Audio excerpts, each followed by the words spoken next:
Hi, I'm Nina Granger. And I'm Presbytera Maria. And today we're going to be making жаворонки. With you.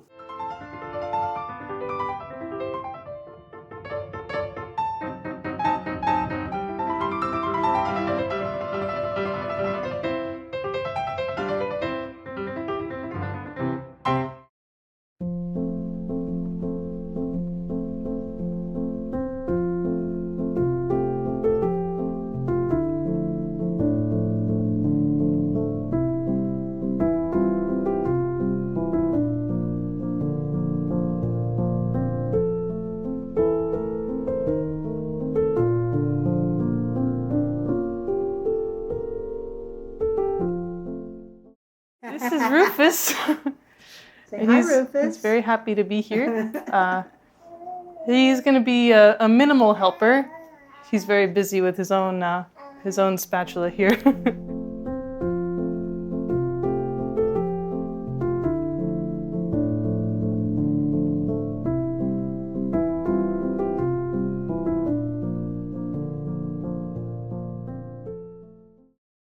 Well, let's get started. Let's get started. So this was my test batch.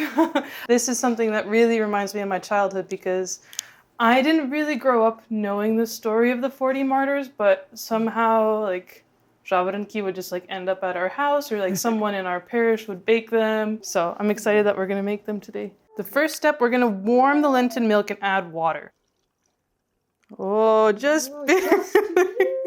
And we're gonna add a tablespoon of honey to that because we need to add the yeast, and it's gonna dissolve. It's gonna kind of not proof, right? Proofing is when we're gonna knead the dough, and it's gonna take some time, but it's just gonna kind of get the yeast ready. Right. So we're gonna grab a tablespoon of honey. Okay.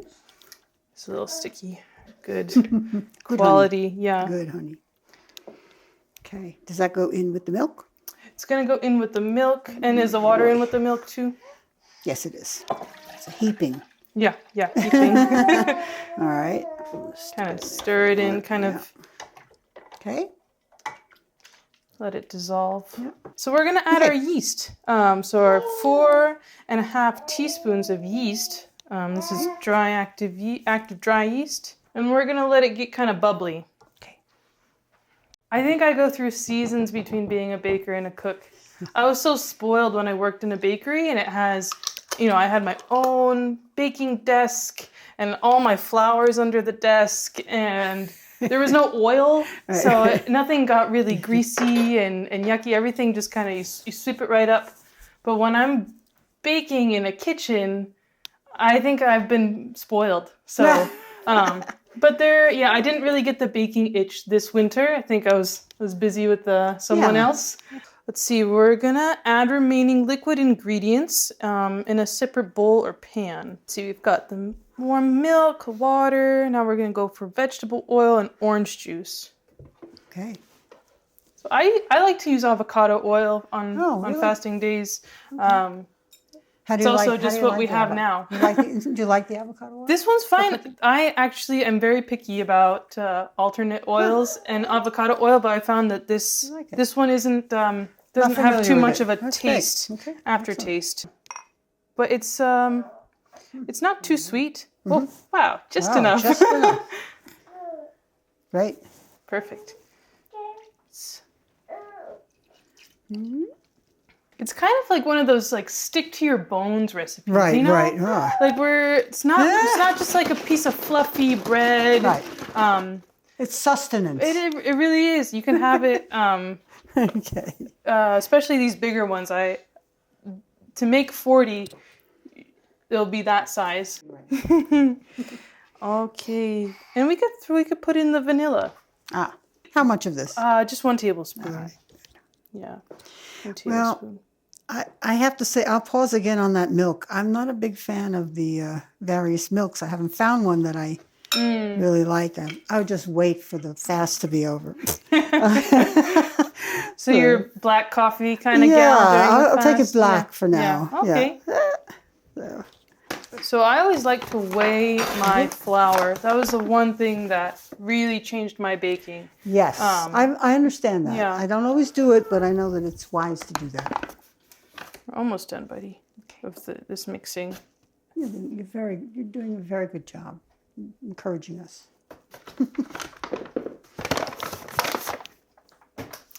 Okay, and then we could put the spices in. Okay. So this is nutmeg and cardamom, and I think that that's also something that really adds to the flavor. Cardamom is wonderful. Some recipes that I saw instead of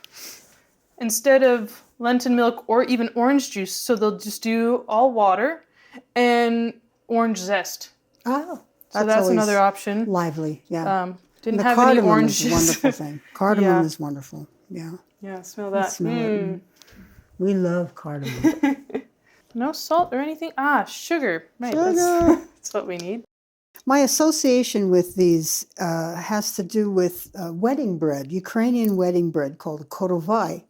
And the korovai is usually decorated with these larks, many of them.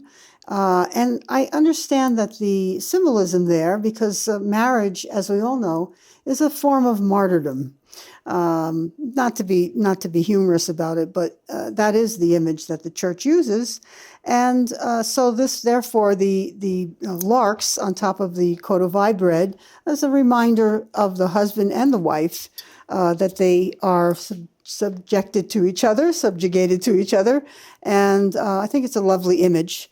And again, I think that is superseded somewhat by the fact that these buns are made at the feast day of the Martyrs of Sebaste. I think that's very appropriate. But the image of the lark, now your Baba talked about the image of the lark being somewhat, rising high and submitting to God's will, which is really the image of those martyrs. So, okay, I think it's a good reminder in the first week of Great Lent too, because we're just get through the first week of Clean Week, and I think that the extra fasting really helps with prayer and submitting yourself to the will of God. It does. The fact that this feast is so early in Great Lent is probably really helpful, especially if you have a chance to read the lives of these martyrs. Would really recommend it. Yes. Let's see. We'll grab a big bowl.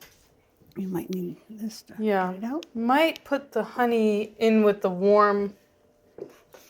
And now bubbling. Warm and now bubbling yeast Yes. mixture. Right. This will help the honey to kind of dissolve. Okay. And when I did the test batch, it was just the softest dough I've ever felt. Nice. It was so nice. The coming of the larks is sort of showing that, it's the end of the frigid cold times in Russia. Yes. That's right. The coming of spring, the coming of the resurrection. That's right. There are many layers of symbolism here, but a very good reminder for the beginning of Post. Yeah, for sure. Hey. Yay. And this, I like to just use my hands, just so I could really feel it. So go ahead. Mm-hmm. It's helpful if you have someone that can stir and pour. Yeah. As long as everything stays in the bowl. You might not be able to see, but what I'm doing with my hand is I'm kind of, Maybe you can, like that. Kind of going like this and kneading it a little bit. The recipe doesn't say to knead it. I'm not too familiar with yeast doughs, if you want to go ahead and add the rest of that. So I don't know what that would do to the texture. I think if it would be, the more you knead it, the less kind of doughy it is. It helps the, there's two different strands. It's a glutenin and something else to help form the gluten strands. Yeah, I do not know. This is a scientific approach. I grew up in Rochester, New York. It's dark there in the winter, right? And so memories of my childhood, it's dark. Not because I had a dark childhood. It was just dark.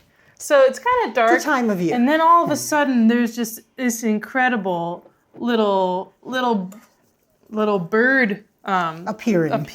We would have a couple women at my parish that they were known for making the жаворонки. Yeah, I would eat them in Rochester. And then it was years until I had another one.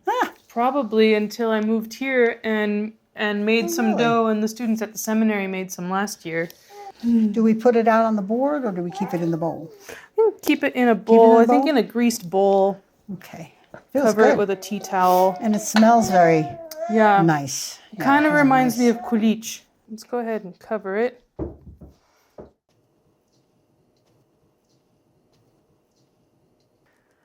Cleaned up our workspace, and Beautiful. now we can let this rise for about an hour, and we'll come back and we'll shape, and then we'll bake them. So we'll see you in about an hour. Be right back.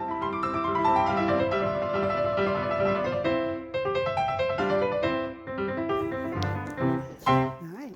Ready to shape. Let's take a look.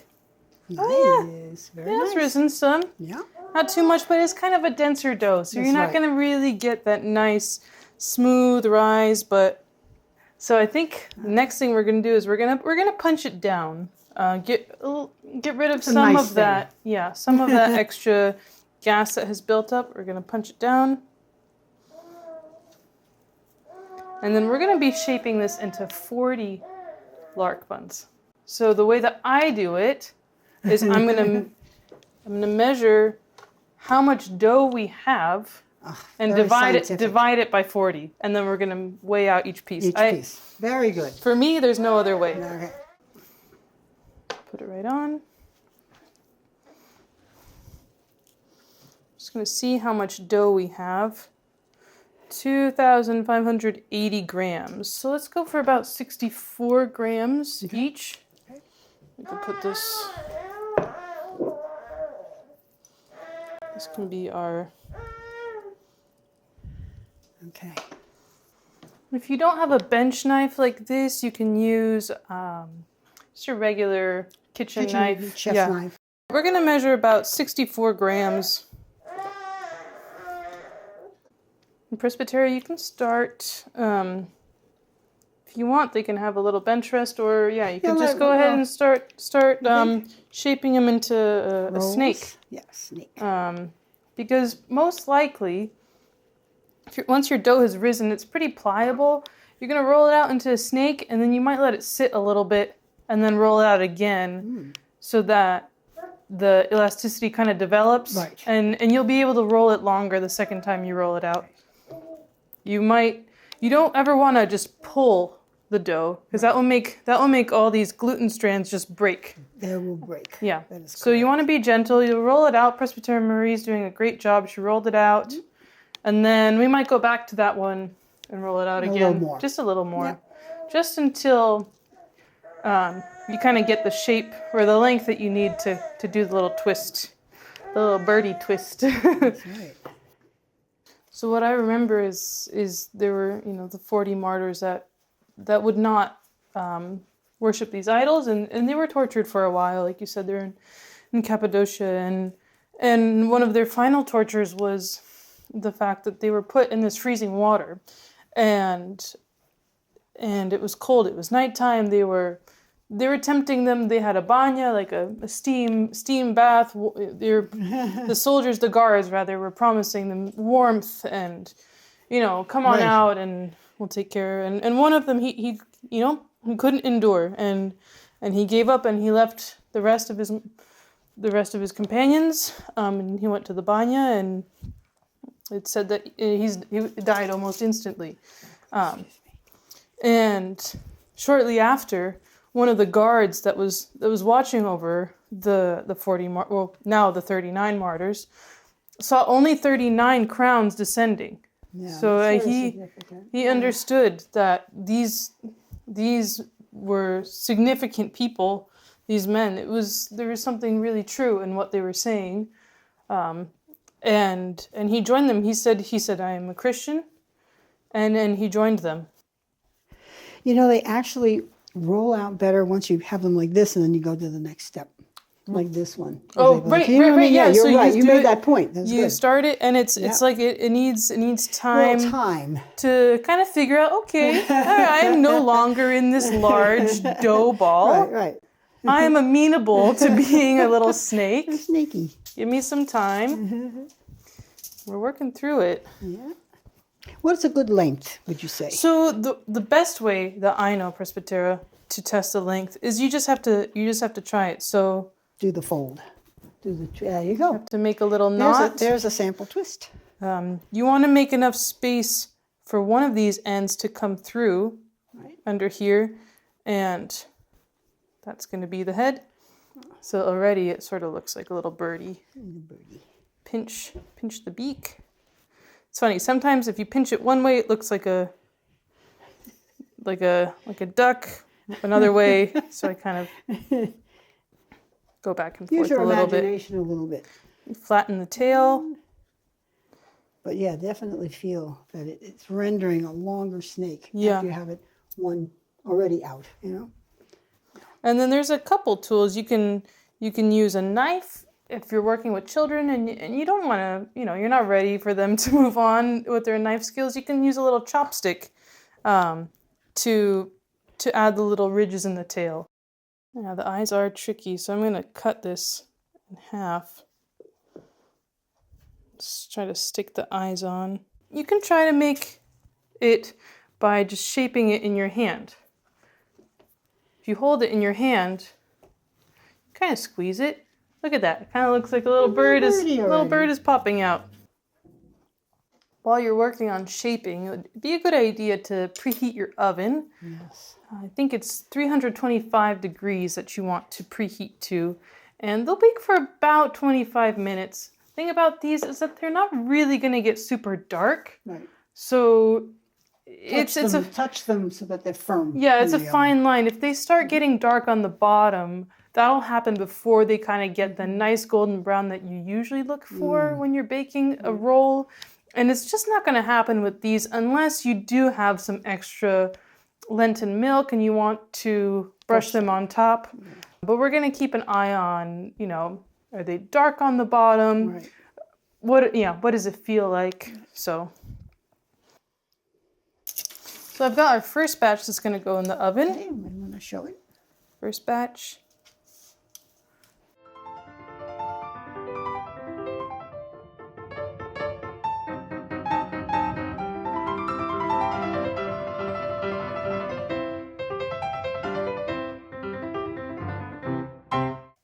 Well, they're out of the oven. They've cooled for about 5 to 10 minutes. They smell great. Yeah, we've got some Russian black tea with rose brewing. I think that's going to be a really good combination. Very good. I think we have to try them. I think we do too. Presbyterian, please. Okay.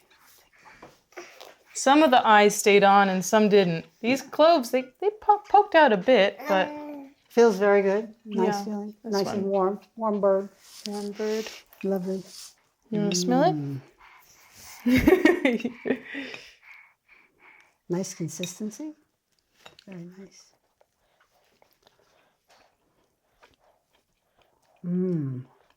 Tender. Very light. Fragrant. Yeah, has a very light consistency. A little crunchy on the outside. Very nice. The pull-apart component is always, that's very, very Pull-apart. characteristic of this bread. But really, a very, very lovely taste. Well, that's how to make jaворонки, and I hope that you follow along and you don't get too caught up in the details and enjoy it, and good strength for the fast. Indeed. Many years. Many years.